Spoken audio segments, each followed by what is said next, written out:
kadadalabs, nandito na naman tayo magluluto sa ating kusina. Yes, mga kadadalabs, ngayon magluluto na naman ako ng same as usual, brunch. pero hindi, lunch na to, lunch. Kasi nakapag-almusal na sila kanina. So, nandoon sila, may klase sila sa Islamic study. So, ngayon mga kadadalabs, magluluto tayo ng chicken. Pero itong pangalan ng chicken na to, anong pangalan ng nilutuin ko ay chicken.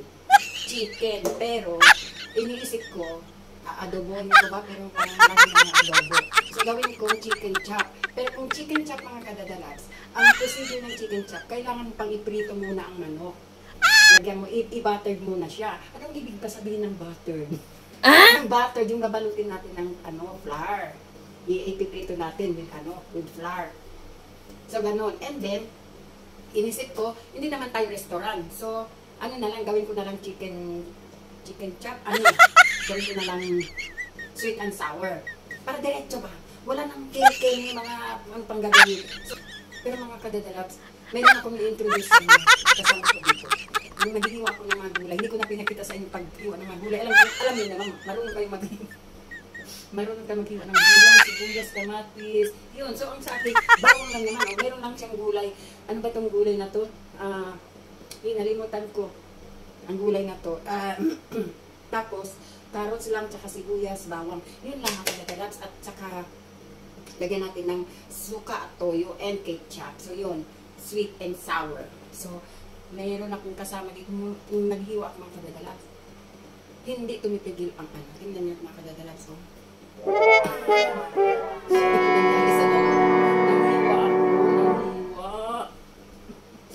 nahiwa ako. Nakita niyo ba kadadalabs ang pinangbalot ko? Plastic yan ng cotton. Naubos ang cotton hanggang sa binalot ko na ang plastic. Hanggang sa binalot ko na ang plastic kasi hindi tumipigil mga kadadalabs ang dugo.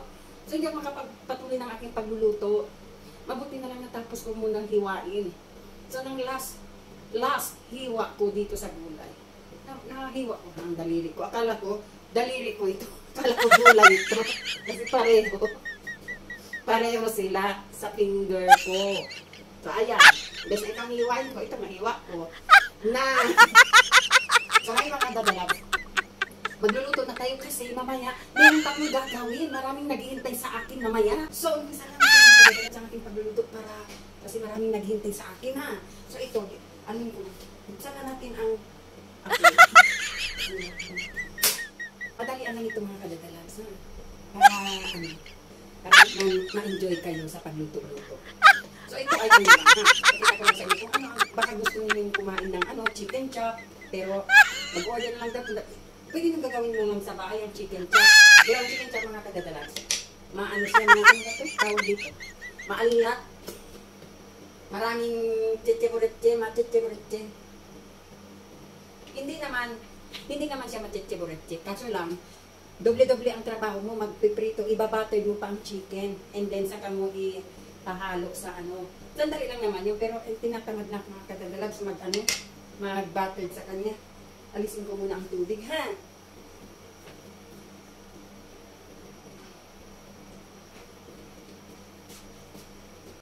Alam niyo mga kadadalabs, today is Friday. Shoutout pala sa inyong lahat. Happy Friday, everyone. Shoutout sa aking mga followers, viewers, commentators, at saka sharers doon sa aking Facebook Live. Shoutout sa aking mga solid followers, sa aking mga new followers, nanonood at sumasali sa live ko, kahit hindi sila magpa-follow. But I'm happy that they're enjoying our live. Yung live natin, hindi lang yung dahil sa dahil sa game.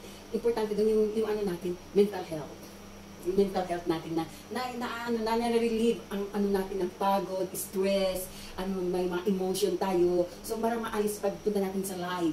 Kasi marami tayong kausap, marami tayong kalaro. marami tayong mga nagtatawanan, yun, di ba? Malaking yun, malaking bagay yun. Sabi ito, kung init ng ko, ihulog ko muna. Ihulog ko na mga kadadalabs ang bawang, ang guyat,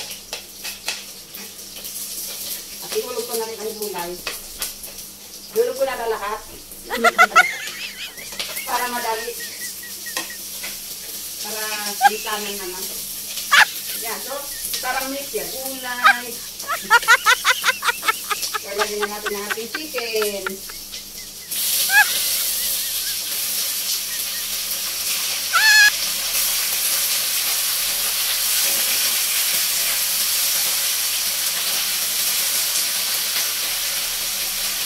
Ayan.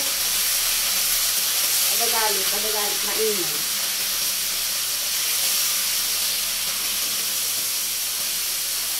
Ayan.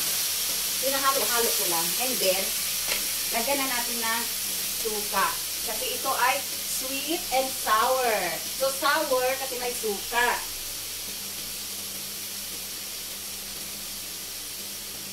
Hindi naman masyadong maraming makakadalat, ha? And then, lagyan natin ng toyo. Yan, one time, ano na lang, instant luto na lang tayo. Para madali. At syempre, bago ko ilagay ang ketchup, haluin ko muna, ha? Para hindi sila mag-away ang ketchup. Kasi ang toyo at saka suka, mag-partner sila. Baka pagsali ng ketchup, mag-aaway yung dalawa. Yan. Kailangan sila muna para mag-blend ang ating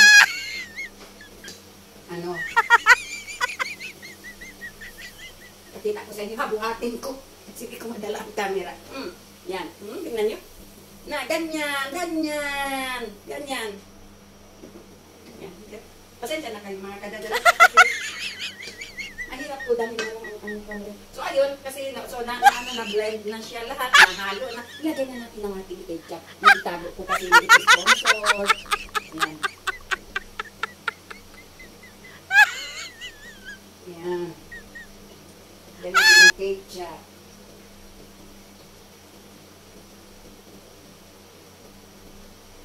So, ayan.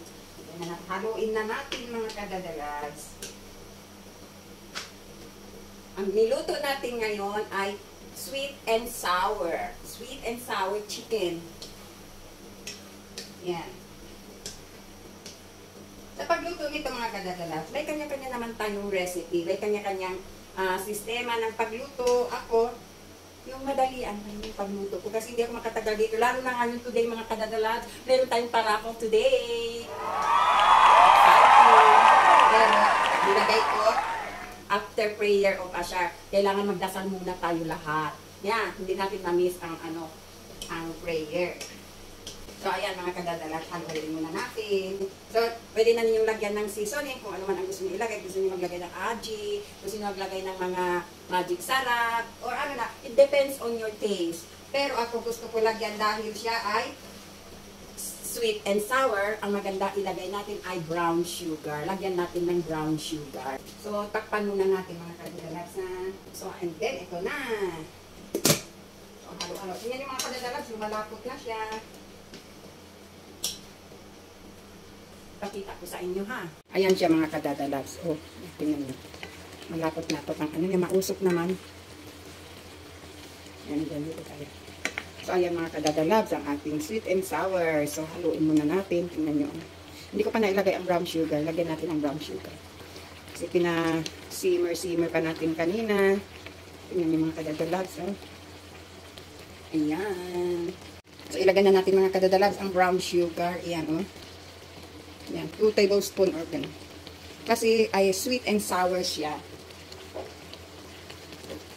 Ayan.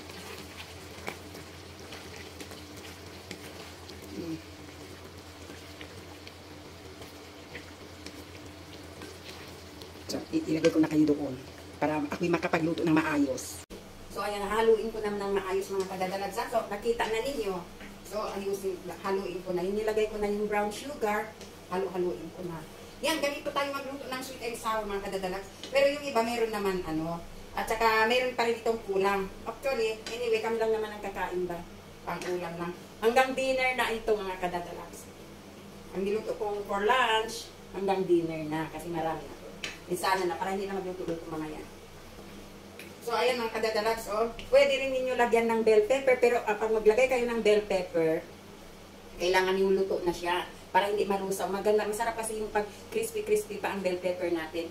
Yun ang nakakalasa din sa sweet and sour. So ako, wala ako kasing bell pepper. Itong gulay na lang, pati carrots. So, yan. So, takpan ko na lang mga kadadalags. Hanggang sa naluto-luto siya. Takpan na lang natin. Ito, maliit-liit na rin ang apoy. So, ayan mga kadadalag. So, sana ay nagustuhan ninyo ang ating short video for today sa ating pagluluto ng sweet and sour chicken. So, hanggang dito na lang mga kadadalag. Shoutout sa inyo. Nagmamadali ako kasi malapit na ang time ng parapol draw natin ng pa-notebook. So, shoutout sa inyong lahat. Nandito si Dadalag nagluluto pa. So, anyway, tapos na ako at ako'y maghahanda na ng ating Dada Fresh Food, Good Vibes, Pajikas Live. So, ayun mga kadadalag, maraming salamat. Luzon, Visayas, Mindanao, sa ang sulok ng mundo man po kayo naroon. Magandang umaga, araw, tanghali, hapon, gabi, at hating gabi sa inyong lahat. Sa ang sulok ng mundo man kayo naroon. Maraming salamat sa panonood at pagtitiwala kay Dadalag. Thank you everyone. Bye! So, ayan ang ating sweet and sour chicken, mga kadadalas. Ito na siya. So, patayin natin ha, para makita nyo hindi siya kumukulo at umuusok. Yan ang ating sweet and sour chicken. Simple lang, instant cooking. Yan.